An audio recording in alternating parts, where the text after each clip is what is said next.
Boa tarde a todos. Com a proteção de Deus, declaro aberta a sessão desta Câmara Criminal no dia de hoje, 26 de março, terça-feira, excepcionalmente às 14 horas, em razão dos feriados da Semana Santa e a pedido do desembargador Glauber Rego, diante de seus compromissos como vice-presidente, oportunidade na qual deveremos julgar 36 feitos, além dos 64 finalizados ontem, 25 de março, em julgamento virtual. Inicialmente, cumprimento Sua Excelência, o desembargador Glauber Rego, que inclusive, mesmo cirurgiado, fez questão de participar dos trabalhos para que não houvesse nenhum retardamento, e eu quero anotar esse desprendimento valoroso de Vossa Excelência. Cumprimento do Dr. Ricardo Tinoco e o Dr. Anísio Marinho, primeiro Procurador de Justiça, que nos deixará no dia de hoje, né, Excelência? Sim, excelência. Quando será substituído pelo Dr. José Alves, quarto Promotor de Justiça. Exato. De igual forma, cumprimento todos os causistas presentes e também que vão trabalhar à distância, por videoconferência, na pessoa do Dr. Paulo Roberto Dantas Leão. Estendo meus cumprimentos à senhora Clícia Holanda Maia, diretora de Recursos Humanos do Tribunal de Justiça, em nome de quem cumprimento todos os demais eventuais colaboradores, além dos policiais militares, subtenente Torres e sargento R. Júnior. Passamos à ordem administrativa, leitura, edição e aprovação da anterior prova. Desembargador Glauber. Aprovo, senhor presidente. Doutor Ricardo Tinoco. Também aprovo, senhor presidente. Expediente, senhora redatora Ana Cláudia. Excelência. Ofício 016-2024, Natal, 22 de fevereiro de 2024. O excelentíssimo senhor desembargador Rafael Goldeiro, agradecendo a moção de congratulações pelo transcurso do seu natalício, somente. Pois não. Rememora aos excelentíssimos senhores advogados, como sempre tenho feito, inscritos para a sustentação oral, que busquem observar as vestes talares, inclusive, em sendo o caso, com o uso da própria beca, e que cuide também da ambientação do local onde irá realizar a sustentação à distância. E muito mais no tocante ao uso de linguagem adequada a esse momento tão solene. Não tendo indicação e proposta, concedo a palavra ao desembargador Glauber Rego. Senhor presidente, boa tarde. Meus cumprimentos aí aos advogados, ao Dr. Anísio Marinho, que nos deixará aí nesse rodízio que é peculiar do Ministério Público, servidores. E, senhor presidente, a realização desta sessão, fora à tarde, se deu em razão de um pleito meu que deveria estar ontem na cidade do Recife, mas que infelizmente não pude ir por conta de um pequeno acidente que aconteceu e que me levou a realizar um procedimento cirúrgico. E por esta razão eu estou aqui por videoconferência participando. E aí eu peço a compreensão também dos advogados, senhor presidente, porque os processos da minha relatoria, os apelos, agravos e recursos em sentido estrito, nenhum deles estarão em mesa nesta sessão. Na minha relatoria, eu coloco em mesa somente os habeas corpus. E, obviamente, irei participar do julgamento em que sou vogal ou revisor. Tá bom, senhor presidente? Nenhuma comunicação ou outra a realizar. Um abraço ao doutor Ricardo também. Pois não, excelência. Doutor Ricardo com a palavra. Não, senhor presidente, só desejar aí uma boa recuperação do desembargador Glauber, em razão aí do procedimento que se submeteu. E no mais, eu não tenho nenhuma outra proposição, a não ser acompanhar aquelas que Vossa Excelência já fez, em relação aí o afastamento provisório, né, do Dr. Anísio Marinho, em relação às funções ministeriais que exerce aqui, e também a referência feita ao colega professor da Universidade Federal, Dr. Paulo Leão, que se encontra nesta Câmara para participar da presente sessão de julgamento. Era só. Pois não, senhor. Doutor Anísio Marinho com a palavra. O presidente, também quero desejar uma boa recuperação do desembargador Glauber, saudar o colega doutor Paulião, na pessoa dos advogados aí presentes, e dizer da satisfação de estar nessa sessão mais uma vez e o rodízio que nós temos na próxima será doutor Zé Alves. Muito obrigado, Excelência. Pois não, Excelência. Passamos a ordem jurisdicional. Leitura de acordo eu não tenho, desembargador Glauber. Também não, senhor presidente. Doutor Ricardo Tinoco. Não tenho, senhor presidente. Ok, passamos os feitos com sustentação oral. E o primeiro deles a ser julgado é da minha relatoria, é o 25 da pauta. Apelação criminal 01055-26-2020, apelando NAR, advogado Dr. Paulo Roberto Dantas de Souza Leão. O feito está em mesa. O Dr. Paulo Roberto já ocupa a tribuna. Eu só sugeri a Vossa Excelência, como se trata de um processo de segredo de justiça, evitar citar o nome das partes e eventuais fatos que venham a comprometer o... Mas se Vossa Excelência quiser falar à vontade, nós deixaremos para o final, quando tiraremos do ar os trabalhos. De acordo? Combinado? Combinado, Excelência. Então, Vossa Excelência dispõe a partir de agora de 15 minutos. Excelência. Agradeço, Excelência. Eminente desembargador presidente, doutor Saraiva Sobrinho, senhor desembargador Glauber Rego, desejo melhoras e pronto restabelecimento. Eminente doutor Ricardo Tinoco, juiz convocado para esta Câmara Criminal. Uma saudação toda especial ao doutor Anísio Marinho Neto, com um convívio de mais de 3 décadas no Ministério Público. Senhores serventuários, em nome da doutora Ana Cláudia, senhores e senhoras advogados aqui presentes. O caso colocado hoje à apreciação desta Egrégia Câmara Criminal, ela se compõe de alguns cenários jurídicos. O apelante, ele foi condenado por suposta infração aos artigos 129, parágrafo 9º, e na forma tentada no mesmo artigo. Neste momento, senhores desembargadores, convém levantar e trazer a apreciação de vossas excelências de modo objetivo, em reapreciação pelo efeito devolutivo que a apelação criminal traz, alguns pontos em que, com todas as vênias, carece de fato a apreciação. O apelante, ele foi denunciado inicialmente por suposta agressão em cenário de violência doméstica. E uma das varas de violência doméstica, juizado especial. Todavia, o douto juízo declinou da competência e fez uma análise e afirmou, por sentença, inexistir violência doméstica e remeteu para a 5ª Vara Criminal da comarca de Natal. Lá, na vara primária da violência doméstica, o ora apelante, ele fez a resposta à acusação através de um colega advogado, em que eu sucedi. Todavia, no momento saneador do processo penal, ao ser entendida a incompetência da vara de violência doméstica e remetida a uma outra vara criminal, o que ocorreu? O eminente membro do Ministério Público ratificou a denúncia,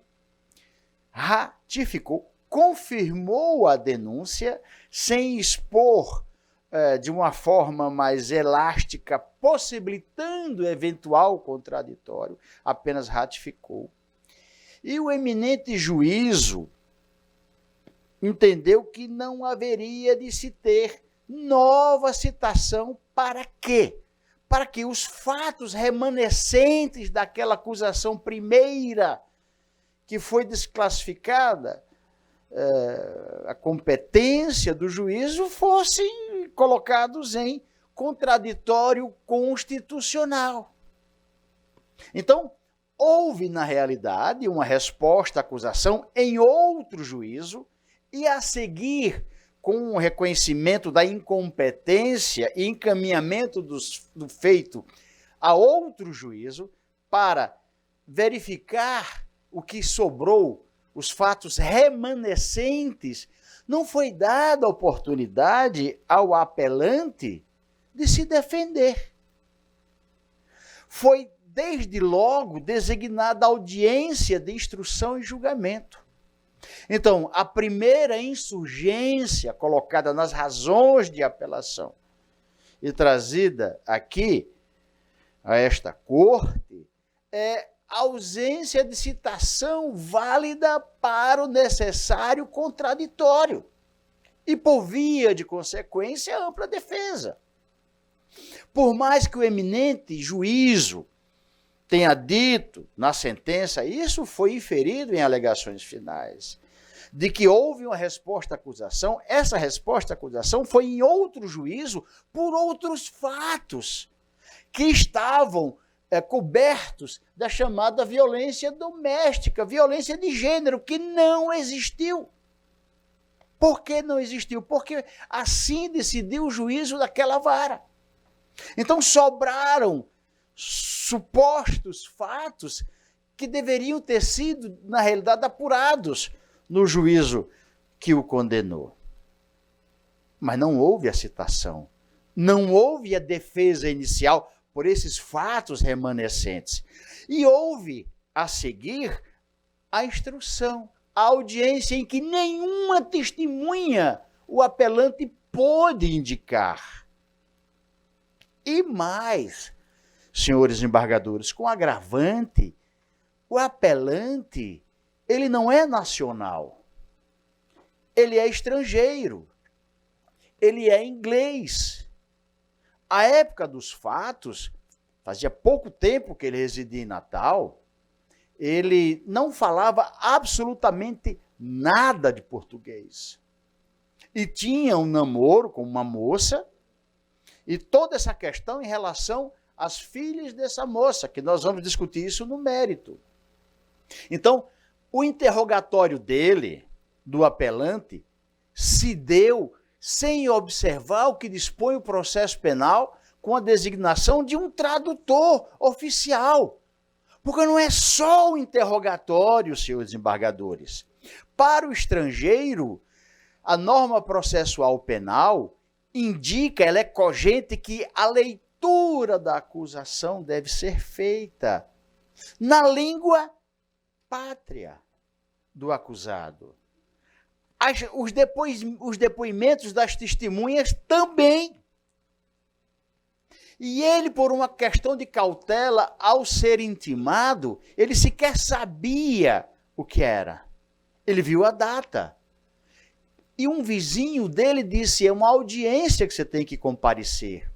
E ele chamou uma pessoa conhecida, uma professora, para acompanhar. E essa professora, na audiência, serviu de intérprete informal. Mas não é assim que se faz o contraditório, com todo respeito. Para o estrangeiro, ele tem que tomar conhecimento do que está sendo acusado, em razão de uma tradução. Mas nada disso ocorreu. E mais, ainda em insurgência preliminar, houve o que se chama perda de uma chance no processo penal.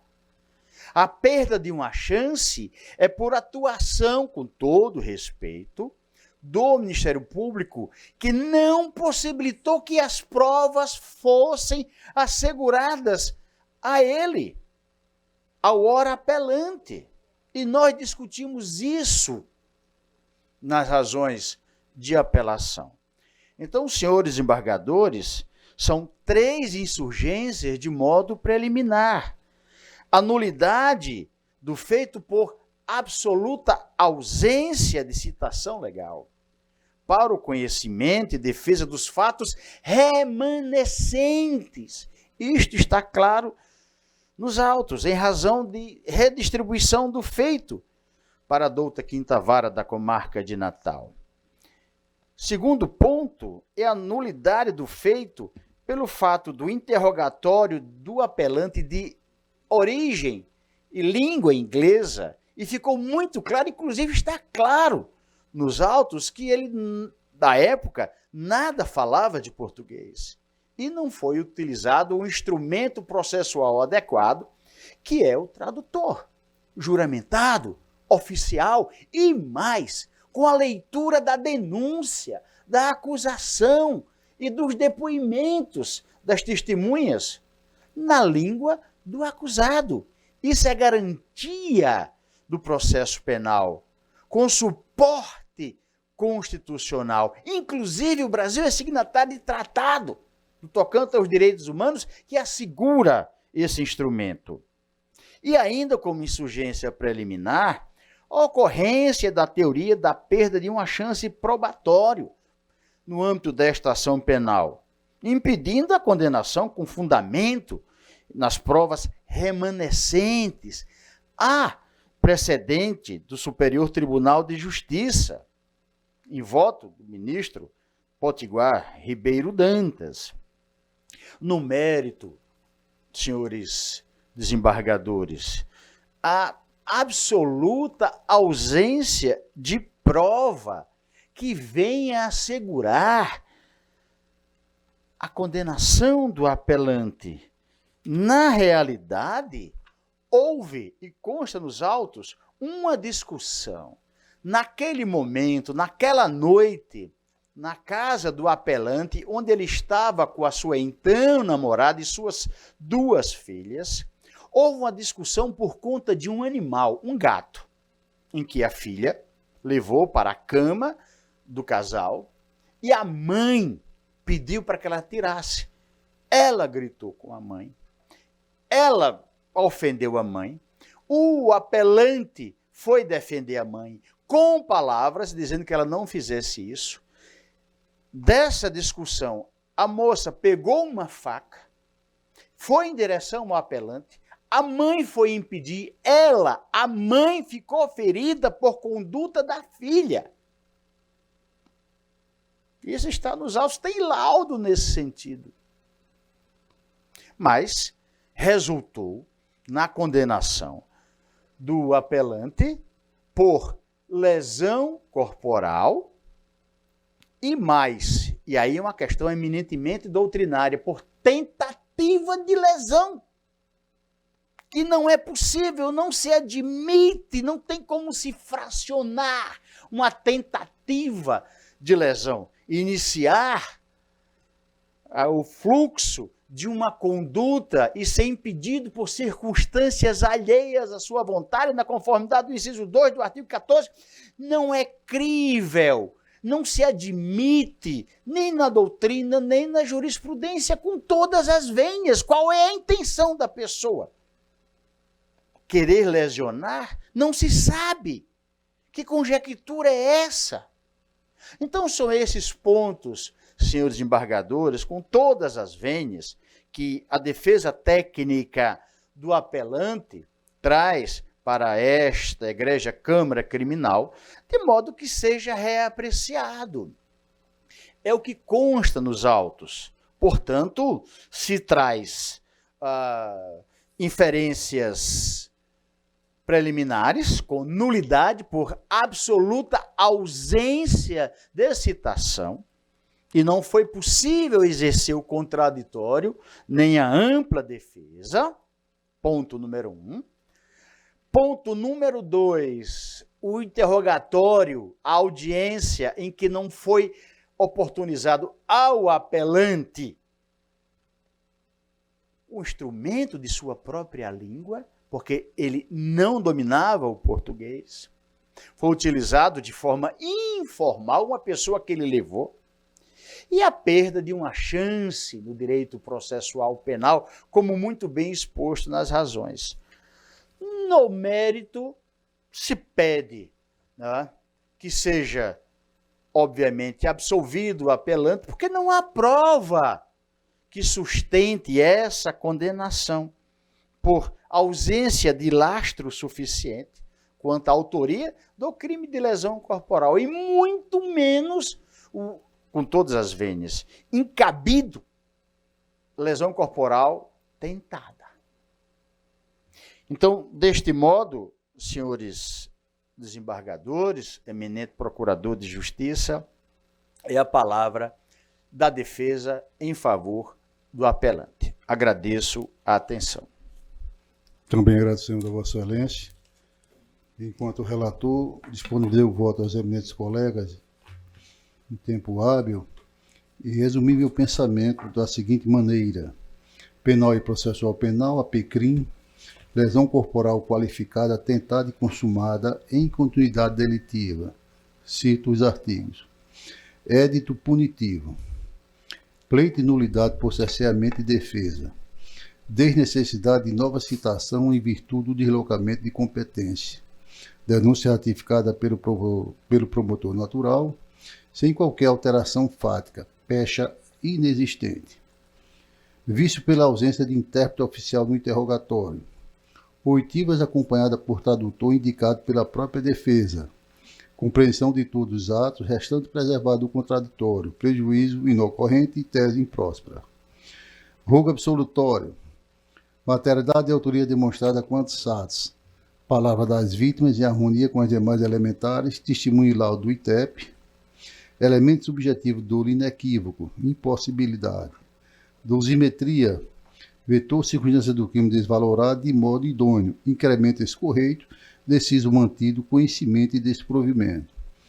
E observa aqui no sistema que já foi acompanhado pelos demais colegas, não sei se o Bardor Glauber quer fazer alguma sustentação, também o doutor Ricardo Tinoco. Não, senhor presidente. Já. Senhor presidente, Pois não. somente minha saudação a do Dr. Paulo Leão, brilhante como sempre na tribuna, mas, senhor presidente, eu ratifico o voto que já havia registrado no sistema, acompanhando Vossa Excelência. Também, senhor presidente. Então proclamo que o advogado conheceu e negou o provimento ao recurso. Muito obrigado, doutor Paulo. Agradeço a atenção, excelências. Pois não. O segundo é a apelação criminal da relatoria do doutor Ricardo Tinoco. É o 2 da pauta. Apelação criminal 080 2994 14 2023. Apelante Carlos Antônio Patrício de Freitas. Advogado doutor Matheus Tairone Caxina Silva. Doutor Matheus está presente. Autos em mesa, excelência. Em mesa. Os autos estão em mesa. Excelência, pela ordem. Presidente, só uma dúvida. Rapidamente. Quem está falando? Os processos de relator. O doutor Jansuê. Minha câmera está desligada pela assessoria, eu creio. Qual a pergunta de Vossa Excelência? Os agravos de relatoria do desembargador Glauber não serão apreciados e julgados hoje, não é isso? É isso, exatamente. Só para... Eu vou me refutar. Desembargador Glauber, não em mesa, né, desembargador Glauber? Somente os habeas corpus, senhor presidente. Somente o habeas Da minha corpus, ele já relatoria. anunciou Somente antecipadamente. habeas corpus. Obrigado, presidente. Obrigado, desembargador. Muito obrigado. Glauber. Então, o doutor Matheus Tairone Caxina Silva dispõe de até 15 minutos a partir de agora. Inicialmente, gostaria de cumprimentar o desembargador, presidente Saraiva Sobrinho, doutor Glauber Rego, desejo melhoras a Vossa Excelência, doutor Ricardo Tinoco, também cumprimento o senhor, e sempre lembro das aulas do senhor na Smarne, me causa sempre muita boa memória. Demais, nobre procurador de justiça, demais serventuários da justiça e colegas advogados aqui presentes remota e presencialmente. Meus cumprimentos. Excelências, a denúncia imputou ao apelante a conduta tipificada no artigo 157 do Código Penal, roubo, segundo o qual diz que o apelante teria roubado um smartphone nas intermediações do IFRN de João Câmara. Para tanto, diz que a monitoração eletrônica do apelado constava que ele compareceu próximo ao horário do crime, próximo do IFRN. Contudo, algumas questões têm que ser suscitadas para melhor compreensão, pois, a despeito de haver essa informação de que o acusado havia passado próximo ao IFRN, próximo ao horário do crime, o ponto 1 é que o relatório da monitoração eletrônica indica que, no horário do fato delitivo, o horário mesmo, o apelante já estava distante do local.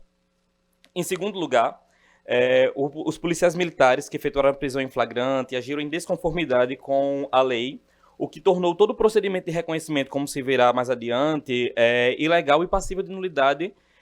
E um ponto 3 que nós abordaremos também é que o objeto fruto do roubo sequer foi localizado próximo ou em posse do apelado. A partir do ponto 2, eu gostaria de trazer as palavras de Nuke, que vai dizer que as provas produzidas... Que as provas produzidas ao arrepio da lei processual penal, elas devem ser desentradas do processo, e que esse é o quadro ideal para a lisura e ética da produção de provas, concentrando com o Estado de Direito. Nesse sentido que o Supremo, no julgamento do habeas corpus 846 de São Paulo, abre aspas, vai dizer que o reconhecimento de pessoas presencial por fotografia deve observar o procedimento previsto no 226 do CPP, cujas formalidades constituem garantia mínima para quem se encontra na condição de suspeito da prática de um crime e para que haja uma verificação mais justa e precisa dos fatos. É nesse ponto, excelências, que se funda essa sustentação, pois o policial militar, o senhor Altami, que conduziu a prisão, a suposta prisão em flagrante, diz com todas as palavras que foi enviada uma foto do suspeito, Carlos Antônio, à vítima, por WhatsApp, e a mesma reconheceu, sem dúvida alguma, que foi Carlos Antônio Patrício de Freitas como quem cometeu o roubo contra ela. E aí, em depoimento em juízo, tanto o policial Altami quanto o senhor João Maria, também policial militar, confirmam que eles, os dois policiais, encaminharam fotografias diretamente à vítima, única e exclusivamente de Carlos ora apelante. E é essa ilegalidade presente nos autos que foi ignorado pelo juízo singular, pois utilizou o procedimento padrão, constante no inquérito para a condenação, mas inobservou um fato importante. Há 2 reconhecimentos fotográficos constantes no processo. O primeiro, que foi feito diretamente pelos policiais militares, ainda na busca pelo infrator, e o segundo reconhecimento fotográfico que foi feito em sede policial.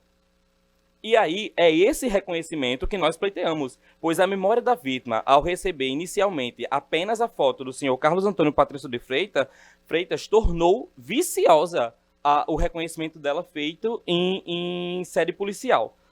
E, nesse caso, nós trazemos o julgamento do STJ, do habeas corpus 712-781, do Rio de Janeiro, que, abre aspas, é muito importante trazer que estudos sobre a epistemologia jurídica e a psicologia do testemunho alertam que é contraindicado o show-up, que é conduta que consiste em exibir apenas a foto da pessoa suspeita e solicitar que a vítima ou a testemunha reconheça se essa pessoa suspeita é ou não autora do crime. Mais adiante, o ministro relator, ele vai dizer que quando isso acontece, uma vez que a testemunha ou a vítima reconhece alguém como autor do delito, há tendência por um viés de confirmação a repetir a mesma resposta em reconhecimentos futuros, pois sua memória estará mais ativa e predisposta a tanto. É nesse sentido que, na ementa, os ministros concordam que, à vista dos efeitos e dos riscos de um reconhecimento falho, a inobservância do previsto do procedimento descrito na referida norma processual torna inválido o reconhecimento da pessoa suspeita e não poderá servir como lastro à eventual condenação, mesmo se confirmado o reconhecimento em juízo. Ora, nobres julgadores, o caso concreto ele se coaduna perfeitamente com os referidos julgados, pois se o reconhecimento fotográfico se apresenta como uma garantia do acusado e o procedimento não é observado, torna frágil a prova, sendo justamente o que aconteceu. Pois é necessário reafirmar a informação a vossas excelências.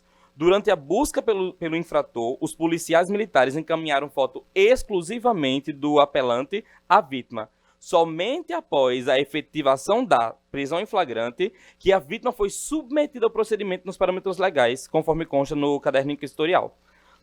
Excelências, é de se anotar que, novamente, os julgados trazidos a esse julgamento ponderam que a condenação não pode se dar exclusivamente com o reconhecimento fotográfico. Então, com esse ponto, nós finalizamos o primeiro ponto dessa defesa. Por conseguinte, consta no caderno inquisitorial que o delito se deu às 6h18 da noite. E o relatório da monitoração eletrônica previsto no referido processo consta que o apelante transitou entre o IFRN às 18h03 do mesmo dia. Ou seja, independentemente do apelante ter realizado o referido trajeto, o horário em que esteve no local e o momento do fato delitivo são distintos, o que aponta para essa inconsistência que, desde a instrução, essa defesa vem pleiteando. E aí, nós adentramos no que dita o artigo 157, parágrafo 1º do Código de Processo Penal, que são inadmissíveis as provas decorrentes das ilícitas, pois se não tivesse tido o primeiro encaminhamento fotográfico em rua, não se teria ligado para a central de monitoramento às pressas e não teria tido a informação de que o apelante estaria passando ali naquela localidade. É por isso que o entendimento de Carvalho é muito importante para esse julgamento, pois, para a prova derivada não ser contaminada pela prova obtida de forma ilícita, não poderia existir nenhum nexo de causalidade. E é o que se apresenta aqui. Há um nexo de causalidade entre as provas obtidas, o primeiro reconhecimento ilegal e os procedimentos posteriores. Por fim, resta questionar a informação de que o produto do crime fora localizado próximo ao apelante, pois uma das testemunhas arroladas, a senhora Melissa Beatriz, quando questionada por esta defesa em sede de juízo, se viu o aparelho telefônico produto do roubo em posse ou próximo do apelante, informa que não. Mais adiante, em seu depoimento, a acusação questiona e a depoente informa que o apelante fora abordado na rua, longe de sua residência, e que o referido aparelho não foi localizado em um terreno, e que o referido aparelho foi localizado em um terreno baldio, novamente longe do senhor Carlos Antônio Patrício de Freitas. Igualmente, ainda em depoimento, o policial militar Altamir informa a mesma questão, que o telefone não foi encontrado com o depoente, e sim nesse terreno baldio. E para finalizar, excelências, ainda na viatura constava um amigo da vítima no momento da prisão, e ele não reconheceu o senhor Carlos Antônio como autor do delito. É por essas razões que esta defesa reclama pelo conhecimento e provimento do presente recurso, a fim de reformar a sentença do juízo ACO, no sentido de reconhecer a nulidade do reconhecimento fotográfico, bem como todas as provas posteriormente obtidas. Obrigado pela palavra, excelências. Agradecemos a Vossa Excelência e devolvo a palavra ao eminente relator. Senhor presidente, primeiramente eu gostaria de parabenizar o advogado pela sustentação oral conducente à realização da defesa técnica. Eu que o conheço, como ele bem enfatizou no início, dos bancos da Escola da Magistratura, fico bastante feliz e me confere grande regozijo o fato de ver ex-alunos fazendo uso da tribuna com tanta percussiência, com tanta técnica a evidenciar o valor da formação jurídica que os mesmos vêm obtendo. Indo diretamente ao assunto que concerne aos pontos tratados quando da interposição do apelo criminal, senhor presidente, o primeiro deles parece ser central, é o que diz respeito à questão que concerne a alegada ilegalidade do reconhecimento pessoal pela inobservância das formalidades do artigo 226 do CPP.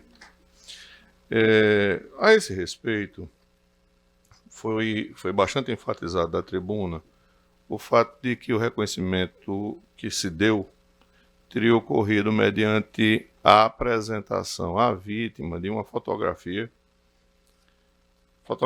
essa que foi extraída exclusivamente, quer dizer, reproduziu por esse meio apenas, exclusivamente, a imagem do apelante. E isso, no dizer da defesa, macula, viola, emprega maus tratos ao reconhecimento que se impõe para fins de persecução penal com vistas à configuração da autoria delitiva. A esse respeito, é do conhecimento geral que a jurisprudência já caminhou no sentido de entender da validade do reconhecimento que se dá por outros meios quando materialmente impossível a aplicação irrestrita do artigo 226 do CPP em sua dicção integral.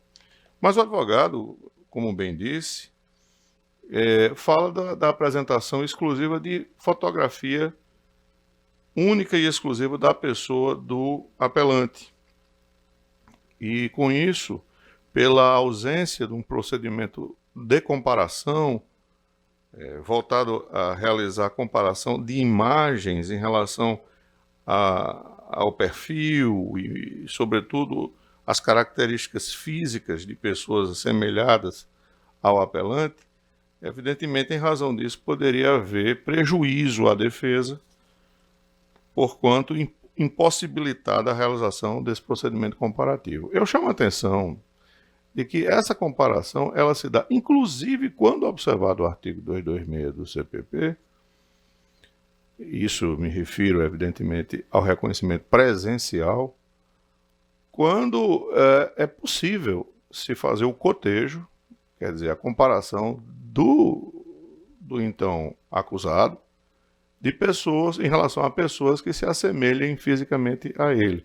O 226, como assim deixa claro no seu inciso segundo, assim dita, a pessoa cujo reconhecimento se pretender será colocada. E aí vem a locução que faz toda a diferença. Se possível, reitere-se, se possível, ao lado de outras que com ela tiverem qualquer semelhança, convidando-se quem tiver de fazer o reconhecimento a apontá-la. Então, a norma de procedimento, a norma de natureza instrumental, ela não impõe esse procedimento comparativo como regra que assume tônus de absoluta exigência, já que nós sabemos que em matéria de instrução, em matéria probatória, nem sempre as condições práticas, reais, elas se afiguram presentes para a realização da melhor forma ou do ideal que se tivesse, que fosse possível para fazê-lo. Por outro turno, como já adiantado, a jurisprudência já caminhou no sentido de entender a permissividade do reconhecimento por outros modos. Eu aqui faço referência a um julgado desta Câmara Criminal da relatoria de Vossa Excelência, senhor presidente. Isso recentemente, agora em dezembro próximo passado, em que assim restou emendado nulidade do reconhecimento fotográfico, procedimento formalmente realizado e posteriormente confirmado em juízo, recorrente apreendido logo após na posse da res furtiva, improcedência.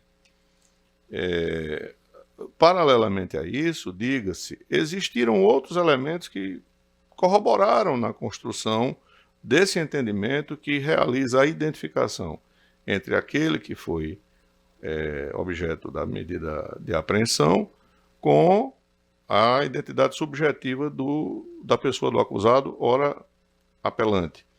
Eu digo na parte que interessa, aqui no voto, que houve a identificação também da calça cobrindo a tornozeleira, blusa listrada. Eu digo aqui, ouvido em juízo, a ofendida ratificou a versão narrada na delegacia, destacando as vestimentas que o réu usava durante o cometimento do crime, especificamente a camisa listrada e calça, as quais foram encontradas com o apelante. Eis que na abordagem policial ele estava de calça cobrindo a tornozeleira, etc. Dito isso, vê-se impossível o acatamento da tese defensiva, inclusive para o fim de se produzir a consequência aqui também ressaltada, da aplicação da teoria norte-americana, conhecida teoria do The Fruits of the Poisonous Tree, ou seja, a teoria da aplicação do reconhecimento do fruto da árvore envenenada, a macular toda a instrução por força de um reconhecimento equivocado, porque o reconhecimento se deu, ainda que não na maneira ideal do 226, se deu por outros meios que, de fato, tornaram a identificação do então réu, ora apelante, como o autor do fato típico em exame. Para finalizar, superando essa questão específica, eu também ressalto aqui outro trecho do voto, não mais em relação à identificação do réu, mas com relação à localização do mesmo, por ocasião do monitoramento eletrônico. Eu digo aqui, ainda de tamanha valia, o fato de o celular ter sido encontrado em terreno vizinho à casa do acusado. Terreno vizinho à casa do acusado, não foi próximo a outro local.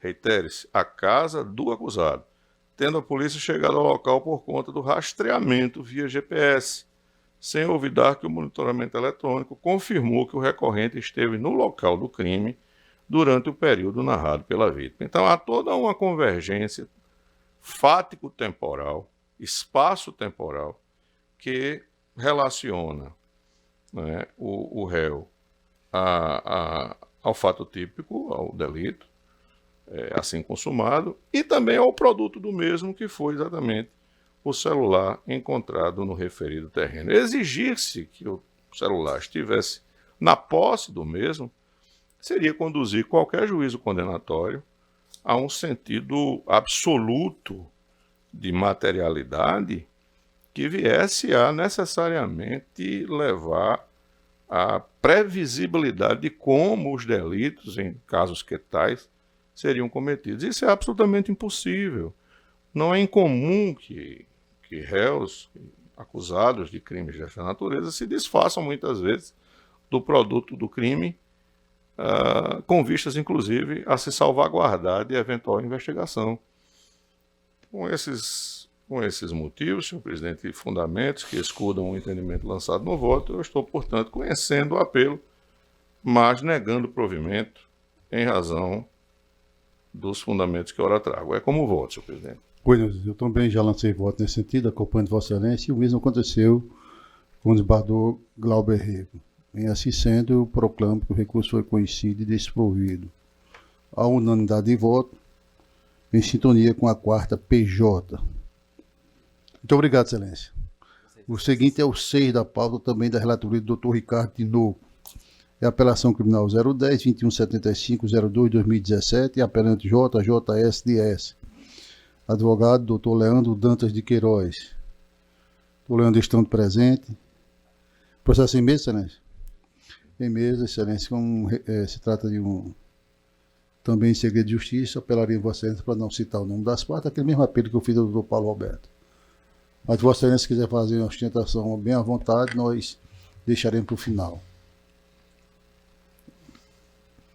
Prefere fazê-lo agora? Faça agora, Excelência. Pois não, então Vossa Excelência tem disponível 15 minutos a partir de agora.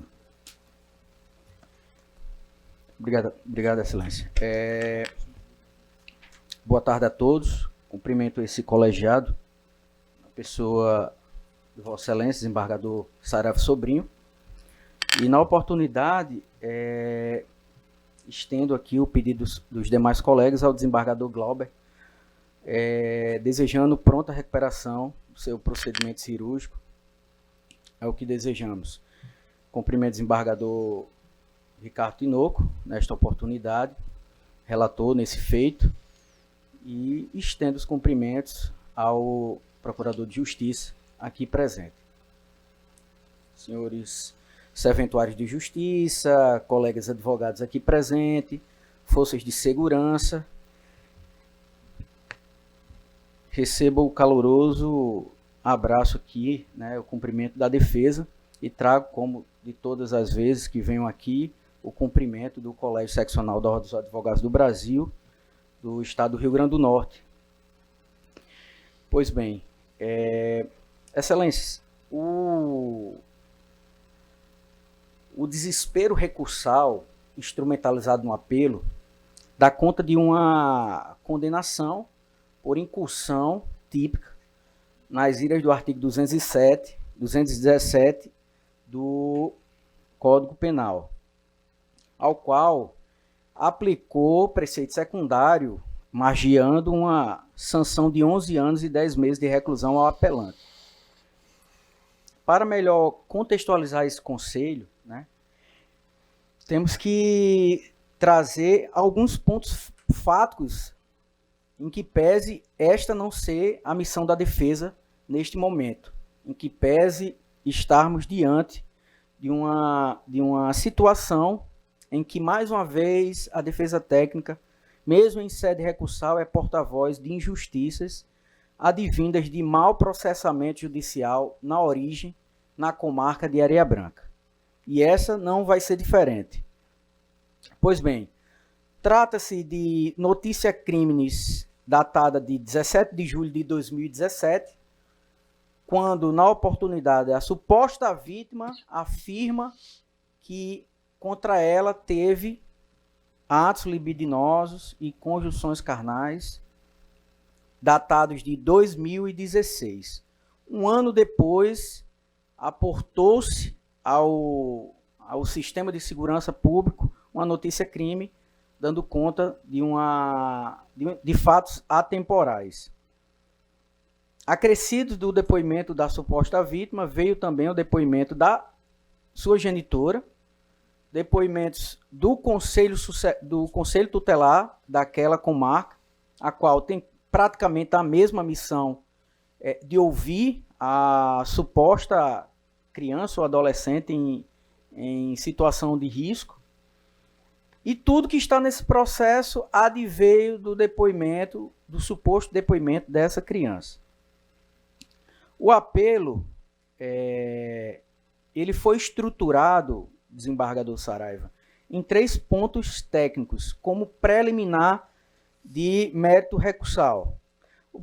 A primeira preliminar que nós avocamos aqui como decorrente de nulidade é o cessamento de defesa em virtude dos requerimentos aportados ainda por ocasião da fase postulatória com a apresentação de resposta à acusação por esse defensor. A segunda nulidade que nós aportamos aqui é a violação de uma resolução do Conselho Federal de Psicologia, ao qual, mais uma vez, trago a Vossa Excelência a ideia de que proíbe, veda e não aconselha com que relatórios de lavra de seus profissionais sejam subscritos por outros profissionais, como é o caso de psicólogo e assistente social. E o terceiro ponto foi a prova produzida sob a peste da Lei 13.431 de 2017, lei processual, prevendo norma processual que, segundo a doutrina, deve ser aplicada e observada imediatamente. Ocorre que tanto o Ministério Público ACO, e ao que parece o Ministério Público, né, em grau recursal, também não observou a aplicabilidade cogente dessa norma. A norma que dispõe sobre o depoimento especial de vítimas de violência sexual tem aplicação obrigatória, segundo o artigo 11º, que assim dispõe. O depoimento especial reger-se-á por protocolos e, sempre que possível, será realizado numa única vez em sede de produção de prova. O juiz ACO desprezou e o custos legis, também natural, desprezou a ideia de sanear o feito e determinar com que a oitiva da suposta vítima seja ofertada nos moldes da lei vigente no país. Lei federal descumprida pelo magistrado natural. Voltando ao ponto inicial, a defesa técnica, desembargador Tinoco, como Vossa Excelência já falou aqui reiteradas vezes em outras sessões, pleiteia sempre que possível a análise cognitiva do psique humano, aplicando, indicando assistente técnico que possa abstrair da suposta vítima uma suposta comunicação de estupro, uma suposta acusação de estupro. Para tanto, à época esta defesa indicou como assistente técnico uma expert no tema que traria inúmeros benefícios para o processo, seja para ratificar o édito condenatório, seja para também auxiliar a defesa em trazer as incongruências no depoimento da vítima e, assim, firmar uma possível absolvição, e essa sequer foi aceita. Mesmo com todas os requerimentos, impugnações, o juiz Ecó achou por bem manter a prova, a materialidade, orbitando por relatório do CREAS e um relatório do Conselho Tutelar. A expert, ela é psicóloga clínica e jurídica, graduada pela UFRN, especialista em desenvolvimento infantil, especialista em ciência forense e perícia criminal, formação em análise comportamental infantil, atua como psicóloga há 18 anos e faz parte exaustivamente do núcleo de psicologia jurídica e como perita na Vara da Infância e Juventude da comarca de Mossoró. Em nada prejudicaria o processo se tivesse oportunizado a defesa de produzir a prova. O segundo ponto, que aí eu já remontei para Vossa Excelência, é o relatório psicossocial que orbita nas folhas 45 do inquérito policial. O relatório multiprofissional, ele é terminantemente proibido pelo Conselho Federal de Psicologia, em seu artigo 12º, parágrafo 6º, que assim disciplina. Neste item, orienta-se que cada profissional faça sua análise separadamente, identificando com subtítulo o nome e a categoria do profissional. A descrição dos profissionais, dos procedimentos e a técnica privativa de psicologia deve vir separado das descrições pelos demais profissionais. E aí, trago a conhecimento de Vossa Excelência mais uma vez, porque o Conselho de Psicologia orienta e proíbe tal prática, para que o profissional de psicologia não seja efetivamente influenciado pelo profissional de serviço social, desembargador Tinoco. Passado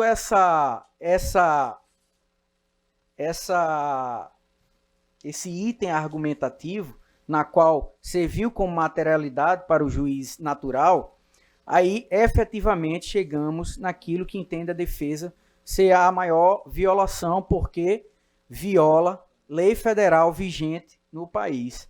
E aí eu trago o trecho, inclusive da decisão emanada pelo juiz natural, que diz o seguinte: diante disso, a realização de nova perícia, como pretendido pela defesa, somente contribuiria para a revitimização da ofendida, cujos fatos se encontram fartamente relatados perante o Conselho Tutelar, autoridade policial, depoimento judicial, constituindo lastro probatório robusto para o convencimento do magistrado. Ocorre que crimes dessa natureza, como bem lembrado pela doutrina e jurisprudência, são aqueles crimes que são praticados à revelia, à surdina, à espreita de qualquer pessoa. Inúmeros são as pessoas, homens e mulheres, condenados, quando a jurisprudência entende que evoluiu em dizer que a palavra da vítima, nestes casos, é absurdamente importante e tem uma relevância processual maior do que a do acusado. E aí vamos empurrando os acusados, ora recorrentes, numa vala comum de condenados, a cumprir muitas vezes 11, 12, 13 anos a depender da situação, porque o juiz natural cesseou a possibilidade de produzir prova que mal nenhum traz ao processo, sob o argumento de revitimizar. Revitimizar quando a lei 13.431, ela trouxe protocolo justamente para evitar a revitimização das supostas vítimas, das supostas criadoras de uma, muitas vezes, de uma anedota processual. Então, garante com que a vítima, de igual modo, no Código de Processo Penal, não tenha contato visual, desembargador Saraiva, com o suposto acusado. Então, qual é o problema de fazer cumprir as leis nesse país? Não há um código de processo penal diferente na comarca de Areia Branca, presumo eu. Não há um código penal diferente na comarca de Areia Branca, presumo eu. Mas, enquanto isso, vão se empurrando condenações de pessoas que sequer, em toda a vida, nunca puseram os pés em uma delegacia e aparecem com acusações de estupro de vulnerável. Então, a prova testemunhal defensiva, que é um ponto absurdamente importante, eu não gostaria de perder, de falar, resulta em 2 pontos absurdamente proveitosos. O depoimento de Cleoneide Souza da Silva e do Sr. Robson Costa. Quem é Cleoneide, para contextualizar Vossa Excelência? Cleoneide é mãe, é tia paterna da suposta vítima. E o Sr. Robson é seu esposo. Cleoneide veio ao processo depor em favor do suposto acusado, afirmando que a suposta vítima teria confessado, confirmado e reafirmado que toda essa construção adveio de uma perturbação mental de sua própria mãe. Tanto é que no dia da audiência de instrução, o Sr. Robson não estava e nós resumimos o depoimento dele em ata notarial, que encontra-se, inclusive, aportada ao feito. Ata notarial na qual o próprio Robson diz que, em conversa com a suposta vítima, em um determinado momento, disse que nada havia acontecido entre ela e o apelante e que havia sido uma construção de sua mãe. E aí, aproveito o ensejo para também trazer tese doutrinária que aflora o Brasil todo, inclusive capitaneado aqui, sustentado por colega anterior, doutor Paulo, acerca do reconhecimento da perca de uma chance probatória. Uma vez que, sendo aduzido ou oportunizado a defesa, desembargador Saraiva, a possibilidade de produção de prova, talvez essa defesa não estivesse nem aqui com a necessidade de apelar. Provavelmente, o réu teria confessado, o que não ocorreu em nenhum momento. A prova no processo dessa natureza deve ser uma prova exaustiva, ao ponto de ter um estandarte probatório mais condizente com a realidade e não aproveitar um depoimento que corroborou o depoimento de delegacia em juízo, como se ela chegasse em juízo e fosse dizer: olha, aquilo em delegacia é tudo mentira. É um absurdo que vivemos. Então, me delongando para o final, pelo conhecimento total e provimento do recurso, aplicando a perda de uma chance, absolvendo o réu, caso não seja o entendimento desse colegiado, pelo afastamento da continuidade delitiva, que os autos dão conta da inexistência, uma vez que não há precisão jurídica intelectiva da vítima acerca de quando se deram os fatos. Devolvo a palavra a Vossa Excelência e agradeço a oportunidade. Com a palavra, eminente relator. Senhor presidente, inicialmente tem uma preliminar que foi suscitada pela Procuradoria de Justiça, preliminar que diz respeito ao não conhecimento parcial do recurso contra os pedidos de revalorização da circunstância judicial da culpabilidade e do direito de recorrer em liberdade. Eu, aqui no voto, conforme Vossa Excelência pode verificar, o desembargador Glauber também, eu acolhi a preliminar ao fundamento de que houve a perda de interesse processual, já que o magistrado em primeiro grau reconheceu os pedidos,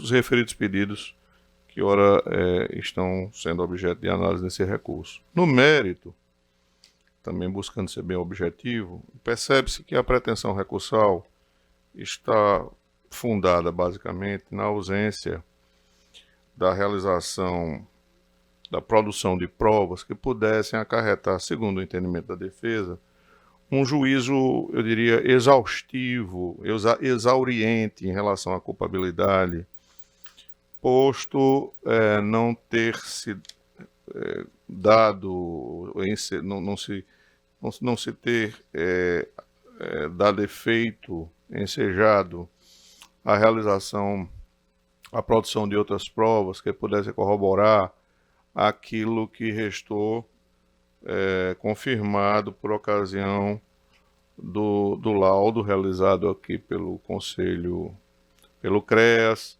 assim como também em decorrência das provas testemunhais que foram produzidas durante a instrução. Chama atenção para um ponto, isso sem maiores delongas, de que a prova ela deve ser balizada, seja quanto à sua postulação, seja quanto à sua realização, também pelo princípio da utilidade. É claro, é patente, é inovidável que a produção da prova sempre há um direito que assiste à parte. E sabe-se também, por certo, que a inobservância do juízo quanto à produção de provas que são justificáveis e que, portanto, atendem ao interesse processual da parte, poderá levar, inevitavelmente, ao cesseamento de defesa e, por conseguinte, à nulificação de todos os atos praticados a posteriori e, sobretudo,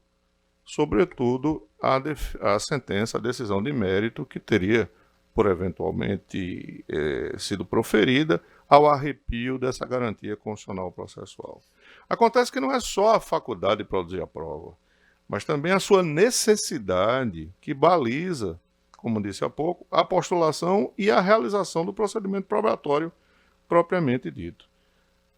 Conforme percebe-se, a teor do que consta na análise feita e constante do voto, que já foi disponibilizado a Vossas Excelências, o juiz de primeiro grau se pautou pela compreensão de que não seria mais útil produzir prova alguma à vista da saciedade, né, do caráter absolutamente substantivo daquilo que restou apurado, seja na fase inquisitorial, e aí, evidentemente, de menor valia, até porque não se pode atribuir a essa fase a natureza de esfera de atuação destinada à instrução, mas, sobretudo, quando na instrução, aí sim, elementos probatórios fidedignamente levados a cabo convergem para a autoria e a materialidade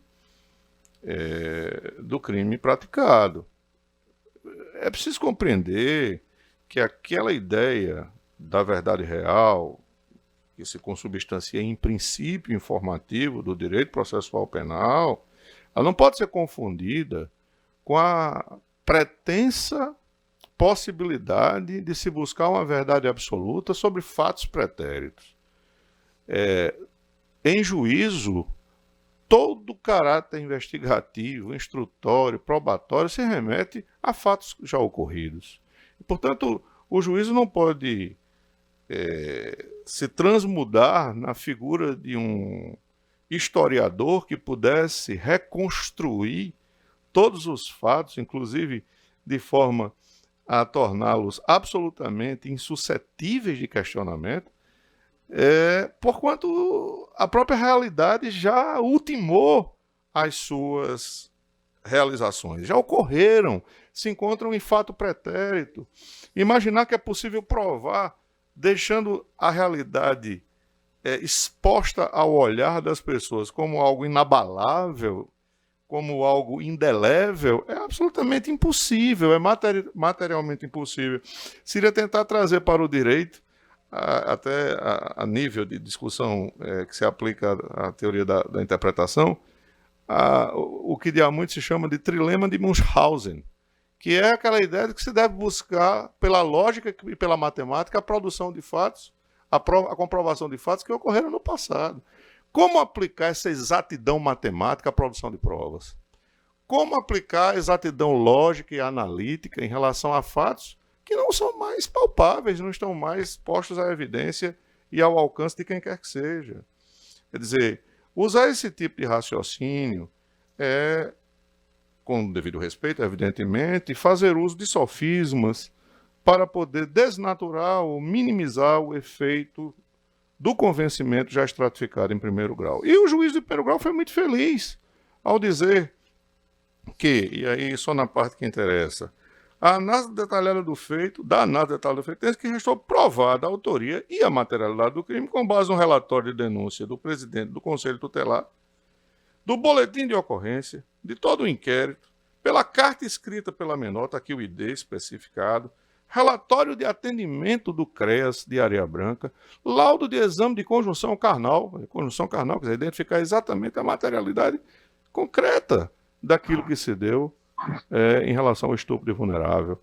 Ora, imaginar que é possível realizar outras provas, para além dessas, buscando a exatidão matemática, analítica, é transmudar o fenômeno que está à mercê do exame judicial a uma equação, como disse, algébrica, que em nada condiz com a atividade realizada pelos órgãos de jurisdição, reitero, com devido respeito, com a devida vênia do entendimento em sentido oposto, sustentado pela defesa. Por último, também há uma referência de que seria necessário que o depoimento da criança tivesse que observar a exigência normativa, e aí eu vou buscar ser bastante preciso em relação a esse aspecto, a exigência normativa prevista no artigo 11 da Lei 13.431, que institui o depoimento especial da criança ou do adolescente vítima de violência.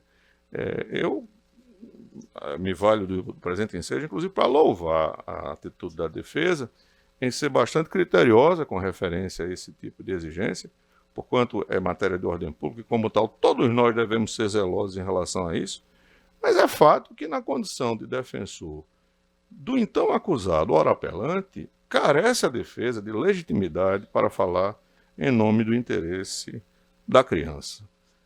Me parece, reitero com a devida vênia, que está a ocorrer na defesa desse argumento uma sobreposição, ou melhor, uma alteração de posições e de interesses postos em jogo, já que só quem poderia eventualmente sustentar a referida eiva seria exatamente o infante, ou, evidentemente, aquele que o representa em juízo.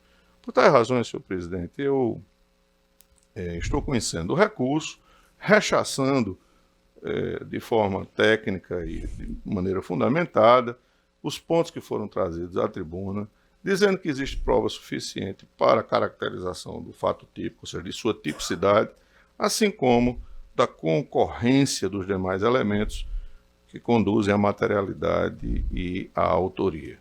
Portanto, eu estou conhecendo do recurso, mas no mérito estou desprovendo em sua integralidade.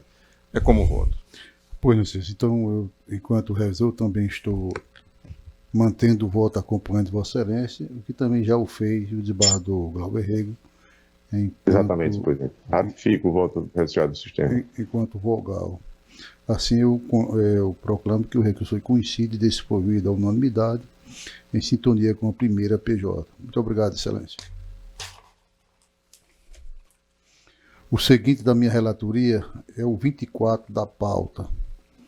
Apelação criminal 0100 97556-2018, apelante e Ministério Público, apelado Antônio Marcos de Abreu Peixoto, advogado Dr. Leonardo Dias de Almeida. Doutor Leonardo, o processo está em mesa e eu estou anunciando que eu estou conhecendo e desprovendo o recurso ministerial, no que já fui acompanhado pelos demais colegas. Então, seria o conhecimento e desprovimento à unanimidade de votos. Vossa Excelência tem a palavra mesmo assim. Perfeito, Excelência, dispenso. Obrigado. Pois não, agradecemos a Vossa Excelência. O seguinte é o 5 da pauta da relatoria do Dr. Ricardo Tinoco. Apelação criminal 080-2448-56-2023. Apelante Otaciano Bernardino Júnior. Advogado Dr. Luiz Eduardo de Medeiros. Fará de forma remota, não é isso, Ana? O feito está em mesa, Excelência? Isso, Excelência. Foi meu. Doutor Ricardo, feito em mesa. Em mesa, presidente. Doutor Luiz Eduardo de Medeiros está nos ouvindo e assistindo?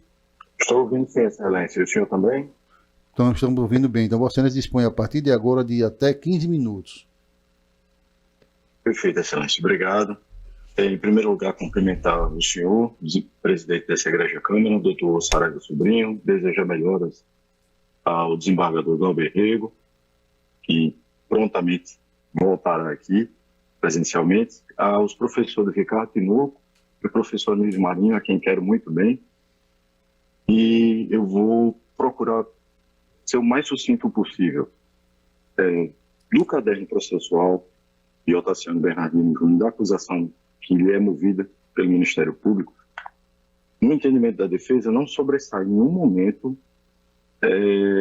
qualquer espécie de infalibilidade no que diz respeito ao procedimento de reconhecimento ao qual o réu foi submetido. Porque, em primeiro lugar, o soldado Naelson Pereira Silva, no seu depoimento no ID destacado na apelação, ele faz a menção de que estava presente na hora em que a vítima reconheceu o réu, né, que a vítima visualizou o suspeito e tão somente ele, e não sabe afirmar se haviam outras pessoas na delegacia, assim como também a própria vítima, qual número eu vou omitir aqui, ela fala que não haviam outros acusados, né, acompanhando Potassiano no momento, né, perguntou se o reconhecia ali sozinho e algemado, oportunidade em que ele confirmou, mas ao final do seu depoimento, a própria vítima disse que não saberia apontar nenhuma característica física específica do acusado. Nesse sentido, Excelências, eu destaco aqui um aresto do HC 591.920 RJ da relatoria do nosso conterrâneo ministro Marcelo Navarro Ribeiro Dantas, em que ele nos traz a lição de que, em não se respeitando os ditames e os procedimentos do artigo 226 do Código de Processo Penal, há que se reconhecer e aplicar o indúbio pro réu em favor de quem quer que seja. E no aresto que eu destaco, ele, bem recente, ele coloca o seguinte: em julgados recentes, ambas as turmas que compõem a terceira turma deste Superior Tribunal de Justiça alinharam a compreensão de que o reconhecimento de pessoa presencialmente ou por fotografia realizada na fase do inquérito policial apenas é apto para identificar o réu e fixar a autoria delitiva quando observadas as formalidades previstas no artigo 226 do CPP e quando corroborado por outras provas colhidas na fase judicial sobre o crivo do contraditório e da ampla defesa. Então, Excelências, o reconhecimento a que o réu foi submetido nada mais foi do que o que acontece na grande maioria e que até o Dr. Pedro Caixinha, como bem colocou anteriormente, é apresentado aquela pessoa naquela condição pela autoridade policial. Foi este aqui e, no calor do momento, a grande maioria das pessoas tende a identificar positivamente, ainda que não haja certeza, como se depreende do próprio depoimento da vítima, né?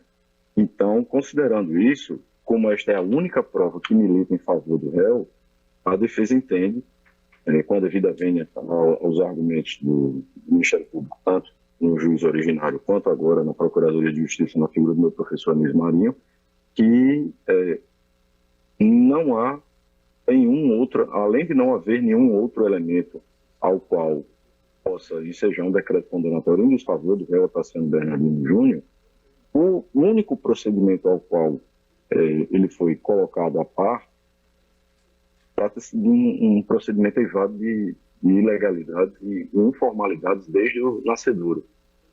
Então, nós precisamos nos questionar se verdadeiramente eu ouvi o voto brilhante do professor Ricardo Tinoco falando sobre o reconhecimento via WhatsApp, como o Dr. Pedro Caixinha estava fazendo a sua sustentação oral, mas nós temos que nos ater ao seguinte: o artigo 226 do Código de Processo Penal ainda está em vigor, ainda há que se observarem as formalidades ali, ou nós já podemos desconsiderá-lo e passar para uma nova modalidade que ainda não está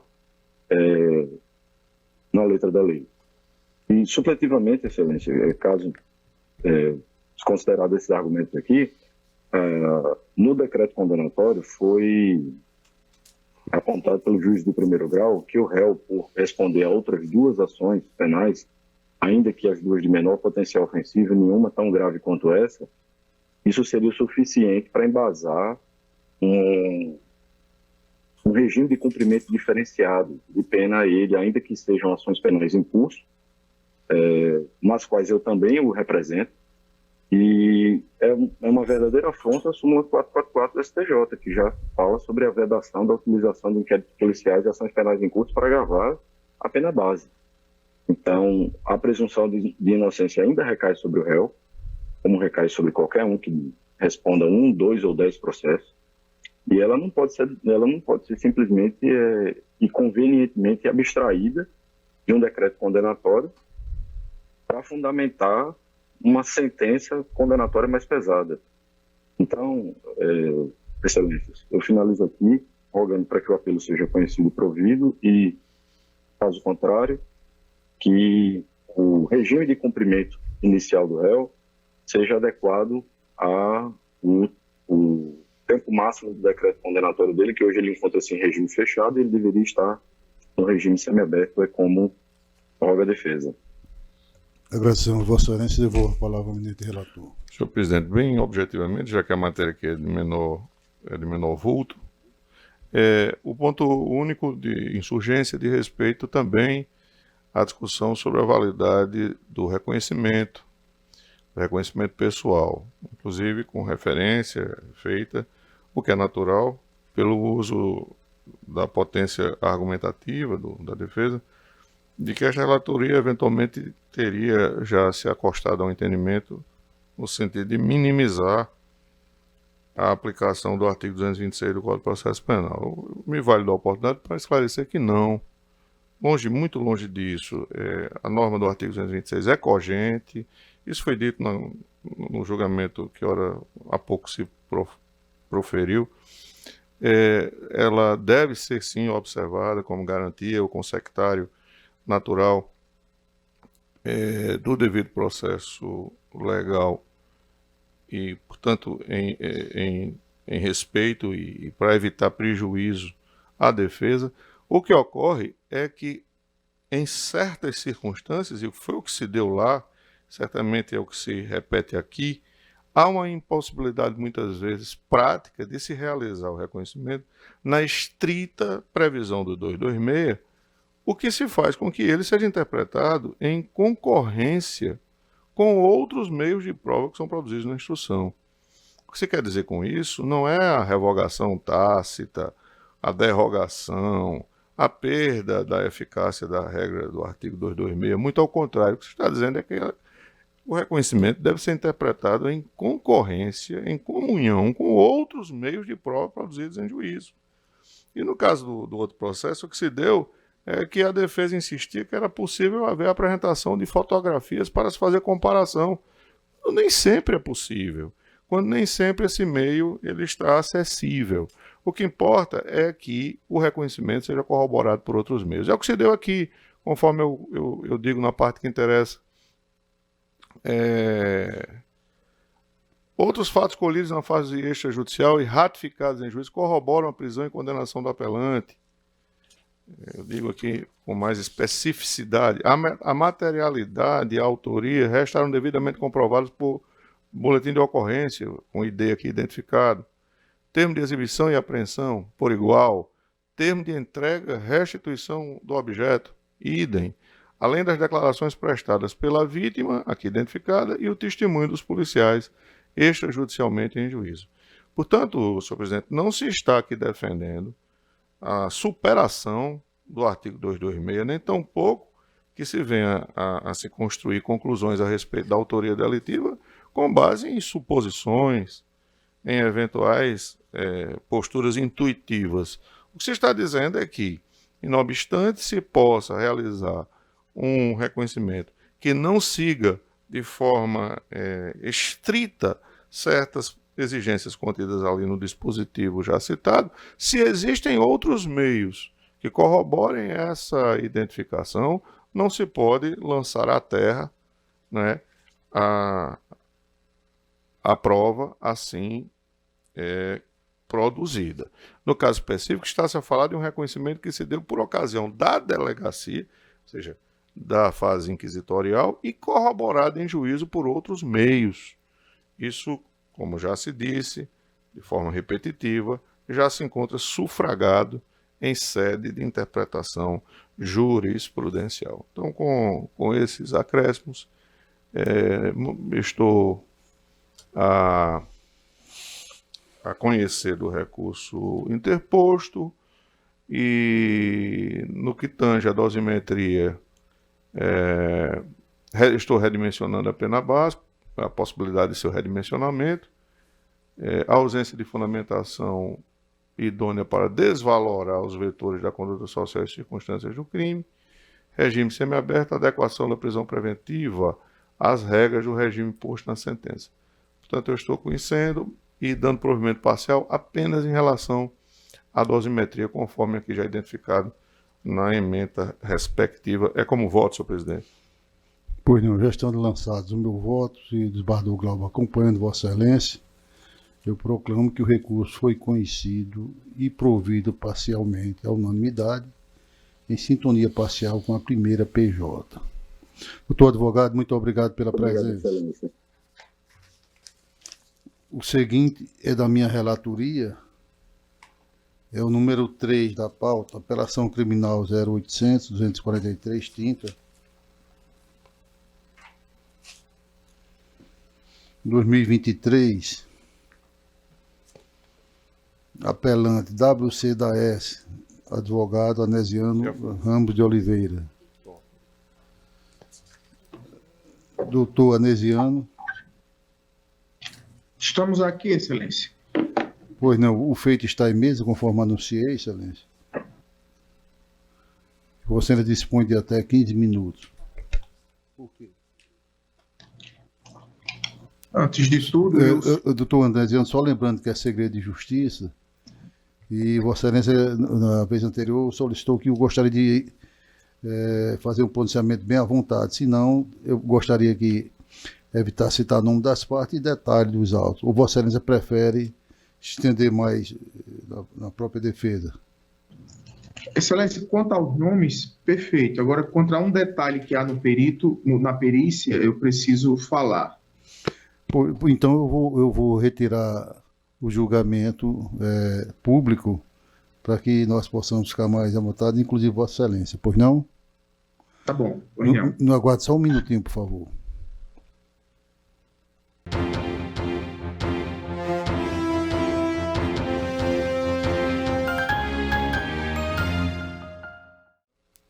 Bom, havendo confirmação de retorno, nós estamos reabrindo a sessão de maneira pública.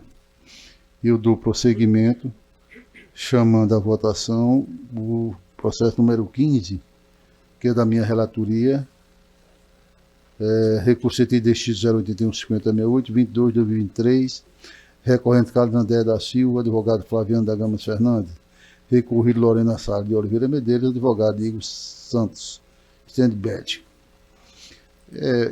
Eu resumi o meu pensamento na ementa, que eu digo o seguinte: penal é processual penal, recurso sentido estrito, ação penal privada, calúnia, artigo 138 combinado 143 do Código Penal, pleito de trancamento promovido pelo querelado, que é recorrente, queixa-crime aforado sem um recolhimento das custas, impossibilidade de suprimento em virtude do transcurso do prazo decadencial, extinção da punibilidade impositiva, artigo 174 do CP, precedente do STF e desta Corte, deciso reformado, conhecimento e provimento. Eu estou sendo acompanhado já pelo advogado Glauber, não é isso, advogado Glauber? E tem a divergência do doutor Ricardo Tinoco. Desembargador Saraiva, nesse caso, tinha a divergência do doutor Ricardo Tinoco, que eu estava acompanhando, e aí agora eu acredito que com a mudança do voto do relator, o doutor Ricardo vai fazer o ajuste aí, vai ser unanimidade. Conhecendo e provendo. Mas parece que a posição de Vossa Excelência, presidente, foi mantida, né? Não, está dando provimento. Eu estou conhecendo e provendo o recurso.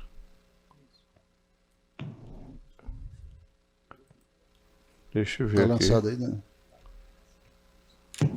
Eu estou entendendo que eu não estou dando provimento ao recurso, não. Destaque em consonância. Peraí, deixa eu ver aqui. No presente caso, foi proposto dentro do prazo residencial e outro pagamento das custas processuais em que o interessado. Eu estou conhecendo e provendo, em razão do não pagamento das custas, seguindo exatamente a orientação desta Corte. Né? Eu estou entendendo que, como ele pagou posteriormente, eu até cito aqui um julgamento de um HC, também da minha relatoria. Eu sei que meu pensamento é minoritário, mas eu realmente, pedindo vênia, eu vou me manter fiel a ele. Mas aqui o voto do doutor Ricardo está dando provimento, doutor Ricardo. A não ser que Vossa Excelência está provido aqui. A movimentação que foi feita.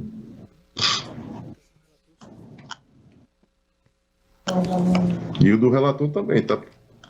Está provido. Eu estou provendo o recurso, conhecendo e provendo. Não, eu sei, senhor presidente. Eu estou dizendo que o voto do relator também está dando provimento. Né? Sim. Que seria a divergência do doutor Ricardo. O doutor Ricardo está desprovendo o recurso? É. Essa posição. Isso. Então a movimentação, doutor Ricardo, deve ser corrigida. Eu vou corrigir, Eduardo. Muito obrigado, Eduardo. Nada.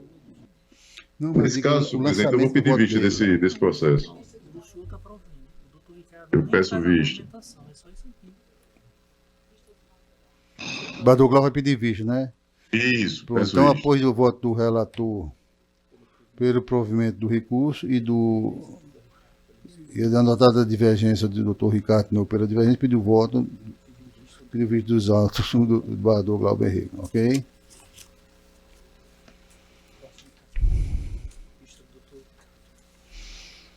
O 14, também da minha relatoria, é a apelação criminal 011-638630-2013, apelantes Eronildo Cândido de Oliveira e Elaine Cristina da Silva Lemos, advogado Caio Graco Pereira de Paula, apelado Ministério Público. Está anotado aqui, após o voto do relator, sendo acompanhado pelo revisor e parcialmente pelo vogal, pediu vista dos autos do Dr. Ricardo Tinoco. Em seguida, o desembargador Glauber Berrego declarou aguardar o voto vista, na qual ratificaria ou não os votos já lançados no sistema. Doutor Ricardo, está em mesa? Está em mesa, senhor presidente. E muito rapidamente, eu refleti a respeito da matéria, já até com referência à prescrição, eu já havia me acostado ao entendimento de Vossa Excelência e de Bador Glauber por igual. E com relação ao mérito, realmente, até Bador Glauber muito bem nos lembrou que a hipótese era do artigo 1º e não é do artigo 2º. O artigo 1º da norma, da legislação de regência, não exige dolo específico. E é exatamente o que ocorre no caso em apreço. Então, eu vou acompanhar a Vossa Excelência, conforme já que justifiquei com os fundamentos que trago agora. Bador Glauber? Ratifico o voto, senhor presidente, registrado no sistema. Então, recurso conhecido e desprovido à unanimidade de votos, em sintonia com a 5ª PJ. Bom, faremos julgamentos em bloco. Os da minha relatoria, com os votos lançados, Bador Glauber, doutor Ricardo Tinoco, alguma divergência?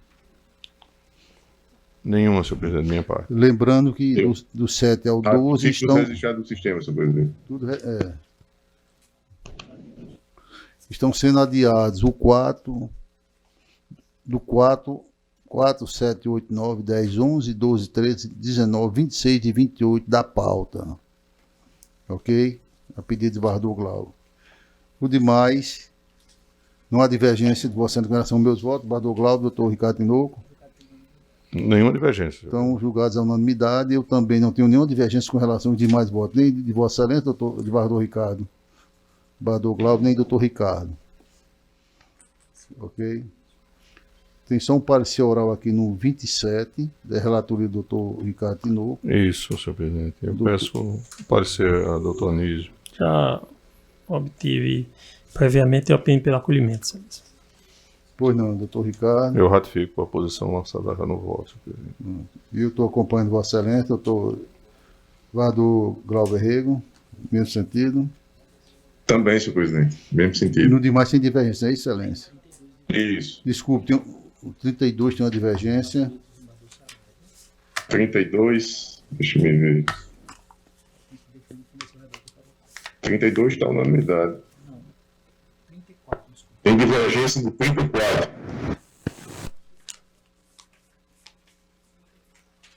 34, senhor presidente. Eu não voto aqui, Excelência. 34, só identificando, é o agravo de execução penal, 080, 1480, 11, 2024, agravante Davi Alisson Nunes da Silva, defensora pública Ana Beatriz, agravado Ministério Público. Eu estou conhecendo e desprovendo o recurso. A divergência, Bador Glauber? Sim, senhor presidente. Eu tô neste caso, pedindo vênia a Vossa Excelência, eu estou divergindo.